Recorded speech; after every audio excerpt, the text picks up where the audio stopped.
Oh, yay. Here we are. So, Sarah and I are gathered today to talk about what's going on because so much is going on. And the world's on fire. It feels like the world is on fire. And this is the year of the fire horse that Sarah just reminded me of. I was like, oh, yeah. Oh my gosh, that makes so much sense. The world's on fire. And Jupiter just moved into Leo, and the sun is going to be has just moved into Leo, and we're going to have this. We're recording this right before the Aquarius full moon. That's with the sun conjunction to Jupiter exact. So the Jupiter's in the heart of the sun, and Pluto is with the moon. It's like putting a light on the shadow. I mean, maybe these fires are about illuminating the shadow places that, and also fire can be very healthy. It's like if forests don't burn, things get weird, and like they need to have burns come through them every now and then so they can be healthy. So maybe this is a good thing. It doesn't necessarily feel like that, especially not if you're having a home being burned down or, having to evacuate from where you live or anything like that. It can be scary, but I'll just say quickly, we had a fire on a mountain that's very close to where we are 6 years ago, and it after it was burned, it was everything was just devastated, and now it's just come back to life in such a beautiful way. So fires can be a good thing. That maybe not look like that in the beginning, but so this fire horse energy seems to be blazing through. Mother And Nature is showing her power, huh? yes, yes, yes. And the alchemy of fire, what needs to be transmuted and transformed and changed is very much that. And so I didn't even know if Sarah and I were going to be able to get together today because where she's living is on fire. So I didn't know if she had to evacuate or whatever. So here we are. And she'll tell you more about that at when she gets to her part. And so the other thing is that we're coming into the August cross quarter time. And as we move into the month of August, Chiron is going to go retrograde. Uh, and it's doing that around the 3rd of August, I think, is the date. And it's going to go retrograde at like 0, almost 1 degree of Taurus, and it's going all the way back to 26 Aries in January of 2027. So it's going to be retrograde for the rest of the year. And that's a deeper dive into, the last the very first bit of the Taurean mysteries and what is in the way of us experiencing greater pleasure. Because the Taurus mysteries are all about pleasure and beauty and how do we stay present in the moment and enjoy being in our physical body and having this physical experience and Chiron's all about healing the wounds that are in the way of that. So so we have that going on, and then we have it coming back into Aries, fire, another fire energy, and doing its last bit in Aries. And I think in April of 2027, it'll go back into Taurus and be there for the next 7 years. So we've just gotten a little bit of a taste of is what Chiron and Taurus is about, and then we'll get the final piece of Chiron in Aries. And that just feels very significant in terms of everything that's been going on. This is also, Chiron is now changing into a new sign, has changed into a new sign, goes back and comes back. And we had that with Saturn and Neptune last year. We had that with Pluto a couple of years before that, where it was going back and forth between Capricorn and Aquarius. And now it'll be in Aquarius till 2044. We've had that with who am I forgetting? Uranus, going back and forth between Gemini and Taurus. So that back and forth piece, and it feels like, and because it's retrograde, so it feels like that's a deepening or going deeper into those energies, and definitely what is it that can help us heal? Because that's what Chiron's all about. It's like bringing up the wounds so that we can turn them into our medicine, do the alchemy to turn them into the strength and the gift that they can be when we can see them from that perspective. And sometimes that's not easy, and sometimes that takes a while, and that's okay too. Mhm. Anyway, so we've got that. And then August 7th and 8th, depending on your time zone, the sun will reach 15 degrees of Leo, which is also fire. And that's the August cross quarter, the fiery cross quarter. And so and also August 8th, that right in that time when it's in the cross quarter zone, we have 888 because 2026 adds up to an 8. So it's a triple 888. And I know lots of people like to call it the Lion's Gate. The actuality is that the sun doesn't move into the lion, into the constellation of the lion until a few days later. So I like to call it the infinity time gate because 8 is like infinity. So that's me recognizing that we're not really in the sun's not really in the lion yet. But we are, but there's this powerful timing that's happening. And so there's 8, 8, and then 2026 is an 8. Then there's also 817. 17 adds up to an 8, and 826. 26 adds up to an 8. Wow. So so there's 3 times that we have really 8, 8 happening in the month of August. And so we can work with that energy. And I do have a video I've done about it. I'll put it in the show notes so that people want to know more, they can go check it out. The other thing that's happening is that the sun, or I'm sorry, Sirius begins to rise before the sun. That's called the heliacal rise or the rising before the sun in the month of August. And that happens every August it happens for a long time. And it depends on your latitude when it actually becomes visible. And Sirius is the brightest star in our night sky. It's also connected to the ancient alchemists as one of the stars they used to create alchemy with, to do alchemical practices and create talismans and elixirs and potions when Sirius was with other planets were passing by Sirius. And but also when it's rising into the morning sky in ancient Egypt before they built the Aswan Dam. That would be the flooding of the Nile, which would bring life to the land. So Sirius was considered to be the life bringer. And we have Sirius becoming visible. Now, where I live, I'm in 32 degrees north latitude, so I'm further south than many. It starts happening early August, like the 3rd of August. For other people, it'll be later, depending on where you are, what latitude you're at. And I'll put a link in the show notes with an article that goes more in detail about this and also will tell you about the time you should see Sirius rising in your morning sky in your latitude uh, if you have a low horizon line. So that's the other factor that you have to figure in because if you have mountains in the east, which I do, I mean, it actually may show up a little bit later than the time they give. So that's exciting. So we have the magical star Sirius coming into the morning sky. It's been in the underworld since the end of May, and the ancient Egyptians would do their funeral rites for 70 days because that's how long Sirius was with the sun. So it was like in the underworld, it's in the underworld for 70 days. So they had 70 days for their funeral rites. So this was something they were tracking very specifically. So it's exciting that it's about to rise again into the morning sky. And then on August 9th, Mercury's going to move into Leo. And August 12th, we're going to have a total solar eclipse in Leo. A lot of Leo happening things. And this total solar eclipse is not really visible to a lot of people. It's a very narrow path that's going through Siberia, the Arctic, Greenland, and Spain. So if you happen to live in or be in one of those areas, you'll be able to see the total solar eclipse, the totality part of the I'm eclipse. fairly near to northern Spain, so maybe we'll get a little bit of it.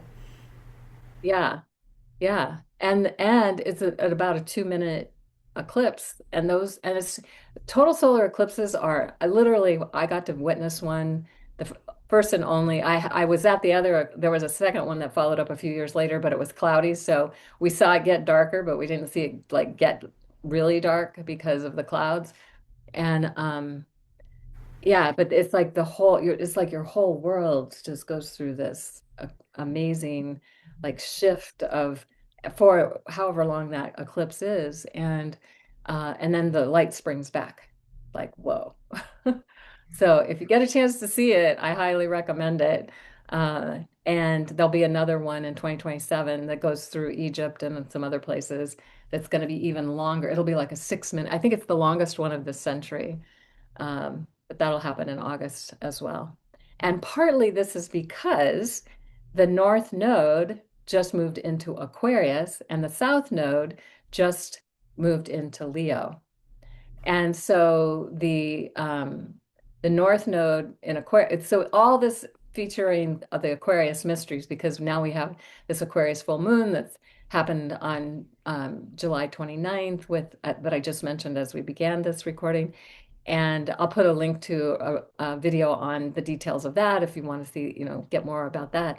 But the Aquarian energy is just wild and crazy. And Pluto is in Aquarius until 2044. So we're going to be having powerful Aquarian energy. And with the South Node in Aquarius, I mean, the North Node in Aquarius, it's going to meet Pluto at some point. And I think I looked up the date and I'm not thinking of when it is right now, but Pluto's moving forward and the nodes move backwards. So they'll meet up with each other at some point. Anyway, that's something to look forward to. So we just have it's just such a transformative time on the planet. There's other things going on too, but this is just like, okay, that's enough to start with. So with that, I'm gonna turn it over to Sarah. But oh my gosh, what an amazing time we get to live through, even though it can be challenging at times. It is. Well, thank you, Kaylin, because that makes a lot of sense of the fires. I mean, I knew we were in fire energy. Of course I did, but yeah, just hearing the way you share about it and what's coming up, I think many of us are feeling the intensity. Some of us in very difficult ways, and other of us are just like going, okay, I just need to stay at home today, which is kind of where I'm at. But it explains why we are in the most extraordinary time, very extraordinary. So yeah. So I feel called and guided today to talk a little bit about the fire energy, from essences that can help with this. But so it can help if you are like me and have fires in your local area, but it can also help if you're feeling the fire is too hot. Or, as it happens, actually, I'm literally just before this, I was on a call with a client who and one of the things we spoke about was how she wanted to connect more with her fire. Interestingly, she's very earthy and she didn't feel connected to her fire, but when we started talking about it, I was like, you are, you just need to connect with it. You are perfectly running your, and she's a priestess and a shaman, so she's got it sorted. She just needed her connections. So even if that is that for you, because fire is all about joy, it's about creation, it's about passion, and yes, it is what we can often get stuck in if we think of the fire element is, oh my god, I've got to do the thing and the to-do lists and things like that. But fire, I don't know what you think. I think if you have anything to add, Kaylin, please add it. But fire for me is more, the to-do things would be more the earth Capricorn, I've got to work hard. The fire would be more, is more about the passion and the joy. And I think fire just burns, like if literal fire just burns, goes where there's energy, where there's fuel.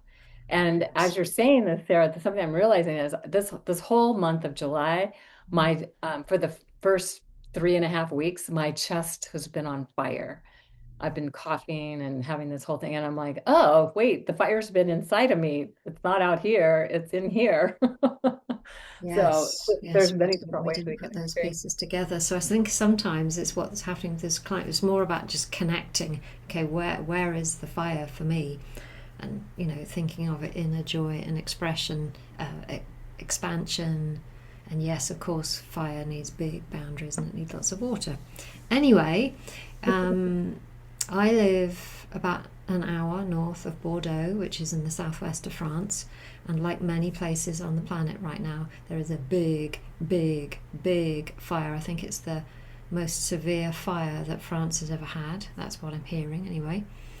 Um, there hasn't been too much loss of life, but the forests in the southwest of France, they have very famous pine forests where they collect the resin, and so it's covered with these and it's very ancestral, in that they've always had the pine trees there. There's a whole history piece to it as well, and it's that's burning. Who know? I don't know why. It has been very, very hot here, so for a long time, and the ground is very dry. But anyway, we'll keep the whys out of it and just focus on what we're here to do, which is really look at things that can help. So we are, as I said, about an hour north, so we haven't been in danger. But about 3 days ago, the wind was in our direction. And we had covered skies. We had to have the lights on all day because it was so dark. So it gave us a real sense of how severe it was. And you could go outside, but you could taste it. Literally, you could taste the smoke in the house. So it was like, wow. The severity of it was really brought home. So I know there are big fires in many places on the earth, and there are many people affected by it, probably more than people. And of course I'm not trying to diminish the people piece, but there are animals in distress, all the animals that live on the earth who live wild. There's just an extraordinary amount of trauma for them. And in France as well, there's a big thing going on at the moment because the hunting season started. So we're banned from walking in forests, but the hunters are allowed to go into the forests and shoot. And people are going, why are you shooting when the animals are already under stress? Anyway, there's another thing for France. So it's all very intense here, very, very intense. And we are praying. It's very hot today. It's going to be even hotter tomorrow. We're praying for cooler weather. We have had rain, but the fire is so extensive, rain isn't doing it. It needs, it needs a few miracles, I think. So if you could just join me whenever you watch this, even if you're watching much later, just send prayers for the land and for the animals and all the people that have lost their homes. So for the fire in us all, however that's touching us, I'm going to talk to you about 3 flowers or essences that could support you. So I'm going to do what I normally do and just hold them up, and just that one doesn't, sorry, there's a fly just joined me, so excuse me. Go on. Please. So there's this one. I'll try and hold it up so it comes into focus. There we go. Oh, there is this one. I don't know quite how I can get it into focus, but you'll get the energy of it. Oh, maybe that's a bit better. And this one. Beautiful. Yeah. Did you have one that spoke to you, Kaylin? I love them all, but the one you're holding right now is speaking to me. Yeah. Yeah, well, let me just start with this one. Interestingly, this is one of the Alaskan essences, and it's fireweed. And it's actually what you were speaking about.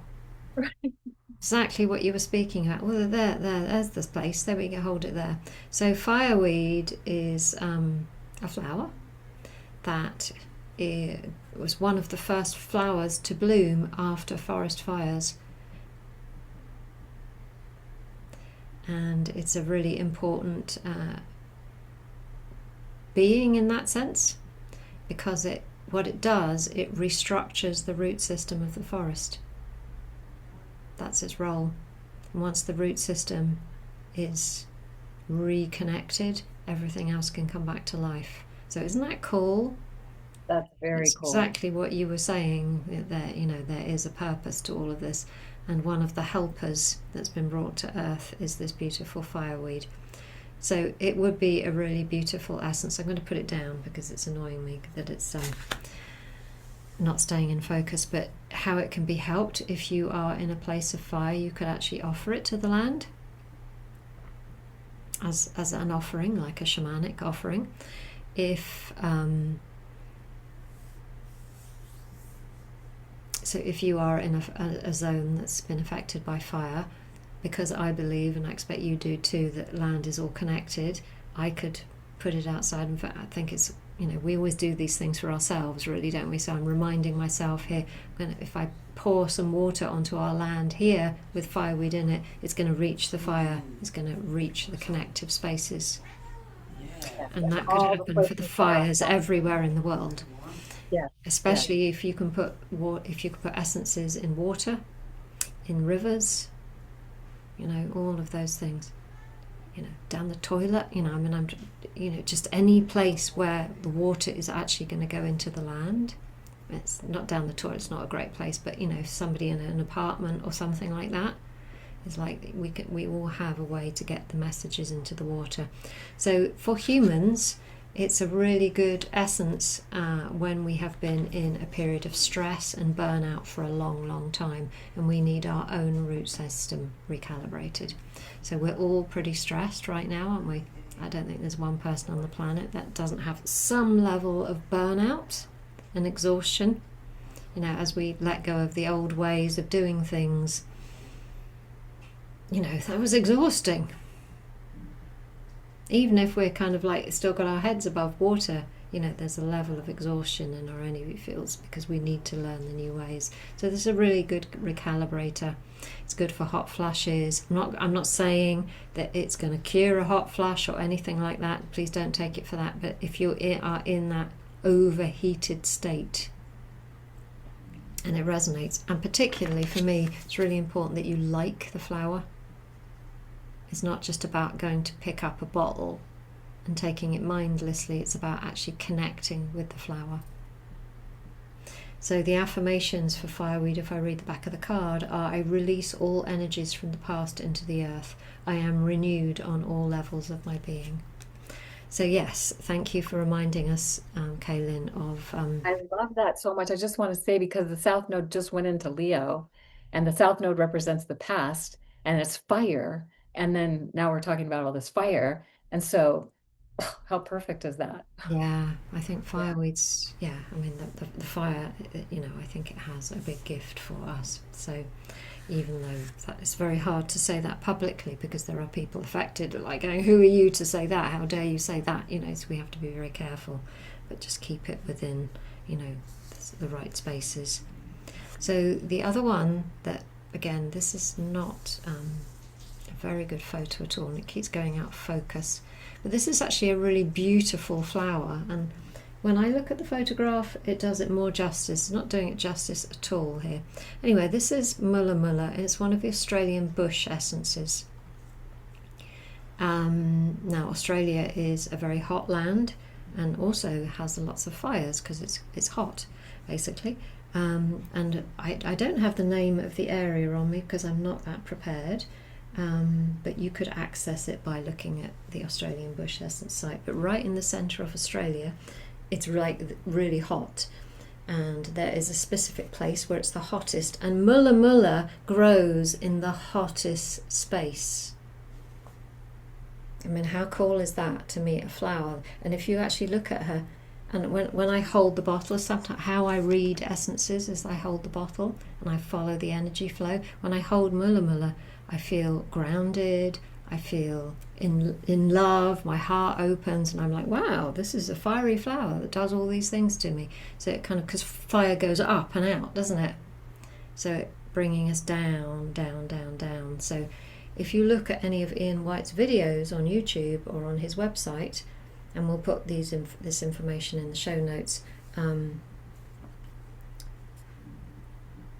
you'll see Mulla Mulla is this most beautiful pink flower. It's gorgeous. That photo really does not do it justice. So Mulla Mulla as an essence is to help with fear of fire. So many of us, without mentioning too many things that might traumatize us, we often have fear of fire because of things that might have happened in past lives. or even in this life, especially those of us who are kind of have been doing this work for many lifetimes. We might have had, sticky endings and things that were fire connected. So many people have deep fear of fire, and maybe it might be because of a recent experience, which is very understandable. But if there's no reason for it, it could also be connected to a past life. But perhaps, we don't know. This is why when you take essences, it's a really good idea to explore with the person and to go into relationship rather than just take essences. But Mulla Mulla is really good for this fear of fire. Now, it also is a great essence. Again, we're not really allowed to say this in Europe, but being an Aquarian, I'm going to break the rules anyway and just quote Ian White, because he seems to be able to say it. So I'll just say Ian White says that Mulla Mulla is really good to take if you have a temperature or if you have any heat in your body. Yeah, because fever is like fire for Exactly. sure. It's burning, Exactly. it's there to burn out whatever needs to Yeah. go. Yeah. Yeah. And I hear it works particularly well in little small children who have a lot of life force. If they have a fever, Mulla Mulla can bring the temperature down. I have used it when I've had fevers, and what I've noticed is it's not my fever hasn't gone, but it's actually enabled me to go to sleep. So it has an effect. So in that case, it's also in the bush essence, woman essence, and it's there because of hot flashes. And that the woman essence has a really good track of helping all female things. So I'm sure this too could be gifted to the earth, but different essence producers talk about essences in different ways, which is their gift. Ian White comes from a kinesiology and herbal background, so he tends to talk more about how it affects us. The Alaskan essence, who was with the late Steve Johnson, was very connected to the land. He was a fireman, as it happens. There we go, more fire.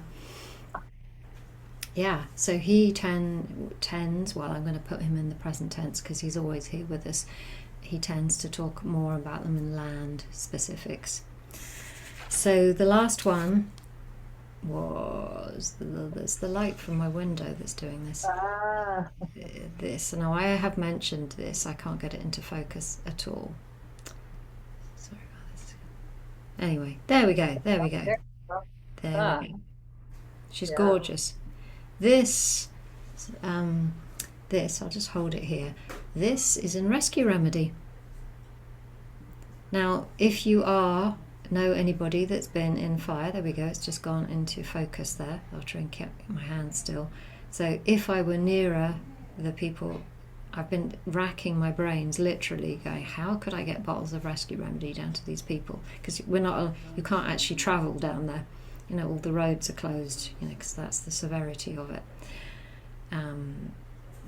So I'm still working on that one. But yeah, so it's in Rescue Remedy. And Star of Bethlehem is for shock. It brings us back into our bodies. So if we don't want to kind of draw this through our bodies, but any very, very shocking experience. And as a friend of mine who lives in the north of France, we were having a chat the other day, and she reminded me that even though we are not in the fire zone, to actually witness the smoke coming over, when you witness it, you feel it, you notice, you feel in your body how severe this is. That is shocking.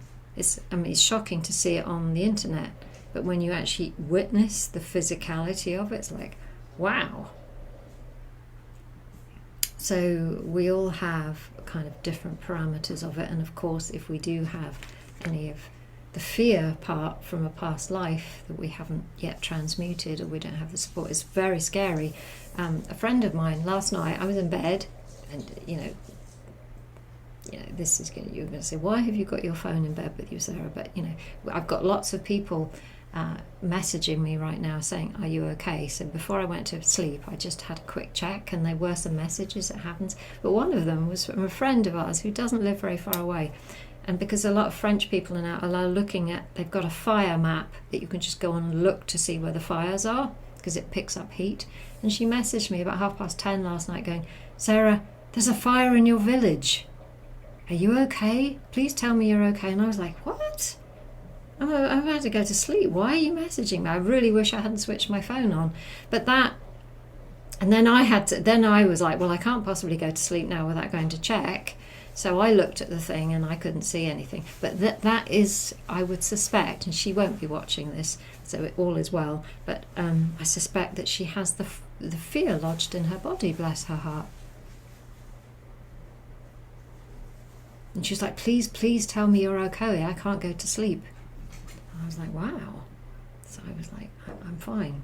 And to the best of my She must knowledge, really love you, Sarah. yes, Yeah, exactly. yeah. Exactly. Yeah. So I hope meeting all of those flowers has been really, really helpful for everybody. And, because the fire element is a beautiful element. It's one of my favorites, actually. But when it goes out of control, it's not fun. Fun. So I guess when anything goes out of control, because water can be flooding and Yeah, tsunamis, and there absolutely. was just an earthquake in Japan, and they had a tsunami warning out. I guess it didn't manifest, but then wind can create tornadoes and hurricanes, Absolutely. and then the earth is affected by all of that, and we can have volcanoes and uh, earthquakes and whatever earth, and so all the elements can have their scary side to them. And Absolutely. Yeah. yeah, but my sense is they do serve a purpose, but when you're at the effect of it, it's maybe hard to remember. Yeah, But well, it's we'll have to be very it's a time of huge compassion, isn't it, right now? And I find myself just, several years ago I broke my collarbone, and at the time people going, "You taking care of yourself, Sarah?" And I was going, "Yeah, sure I am." And at the time I didn't have the capacity to take care of myself because I was just dealing with a broken bone. And it's right. only now, 3 or 4 years later, I'm starting to actually work energetically with this area because now I can. So I think we have to have huge amounts of compassion for ourselves. Mm. Yeah, and when we're in that space of having been traumatized or shocked or whatever you want to call it, Mm. it's like it takes time to be able to Absolutely. regulate enough to regulate further. Exactly. No, Yeah. it is Yeah, what because you're it's all just in that about. reaction state Mm. initially. And Mm. so, yeah, and the world is on fire. And it's so many places. It's it's it's I mean, I think we've always had fire. I know California tends to be on fire. I don't know they have any fires going right now, but it has been crazy, the fires. I met someone in our neighborhood who had moved to Tucson to move away from the fires. And this was when we had the fire on the mountain in 2020. And so I was like, oh, you moved to get away from the fires, and now we almost never have fires here. But I just had to laugh. But it was far enough away that it was no threat. So Yeah, we have but had some yeah, very serious ones. There's been Madrid, Spain has got a very severe fire, fairly akin to the one south of Bordeaux. The Cairngorms in Scotland have been on fire, big time. I mean, like, what? Scotland? It's not yeah, even no, hot. Exactly. yeah, that's So I don't crazy. know quite what's going on, but something is. Yeah, There's a very a kind of video that's gone viral because there are so obviously lots of animals and a lot of farm animals and a lot of wild animals. The French love their horses, and uh, south of Bordeaux there was a horse farm, not to eat meat, but somebody who took care of horses. I don't know the right word for it, but the fire comes really quickly and they had to evacuate and they didn't know what to do with all their horses, so they just let the horses go. And there's this video online, you might see it now if you watch this because the internet does these things nowadays, of these beautiful horses running wild down a country lane with the fire raging right next to them. Fire horse. fire horse. Oh my God, that's so literal. Exactly.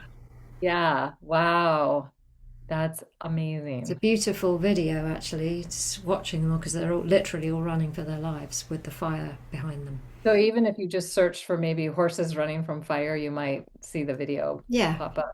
yeah. Yeah. think I'm Yeah, going to I do that. wouldn't want to share it here because I don't want to trigger anybody's fire stuff. Right. But yeah, Yeah. Cool. Oh my Southwest God. France horse fire. Yeah, I'm sure it would come up. Yeah, I'm sure it would too. Hmm. And Okay. so, literally, this is amazing. I mean, thank you for sharing all that about the flowers and the fire. And it's just so good. And hopefully, this is inspiring and helps people. And rescue remedy is just something, even if you didn't have any of the others, you could just do rescue remedy, and that would be helpful. I love that that's one of the flowers in rescue remedy. I did not Yeah, know it's that. the first port of call, even if you like burn. I mean, this one is good for burns, sunburn, just regular sunburn. It's helpful for because it takes the radiation out of the sun. And again, we're not allowed to say these things, but Ian White says that it takes radiation out of the sun. So, so it's good for those burns as well. So the first Okay. port of call, even let's say I burnt my hand doing the cooking tonight. Hopefully, I'm just going to release all of that after I've said this. My first port of call would be to put rescue remedy in it because the first port of call of my body is to go into shock. Yeah. So rescue remedy or Star of Bethlehem, which is this one, is the first port of call. Deal with the Yeah. shock, and then you have some chance of dealing with everything else. But of Right. course, it is never quite as cut and dried of that, of course. Of course, but it's something you can do. It's a tool. Exactly, and it Yeah, it's helps something for the you can head do to to understand. help. Yeah. Mm. Yes, I love that. All right. So it's so great to connect with you, Sarah. I know it's been a while, and partly we didn't get together sooner because I had this fire in my chest and I could hardly speak, and it was bad, so we had to reschedule. Uh, and so it's interesting that we're getting to do this now with all the things that are going on, and so delighted that we got to do this together. Mm, So until we meet again, absolutely. Yeah, it's been great to talk bye to you. everyone. Bye bye.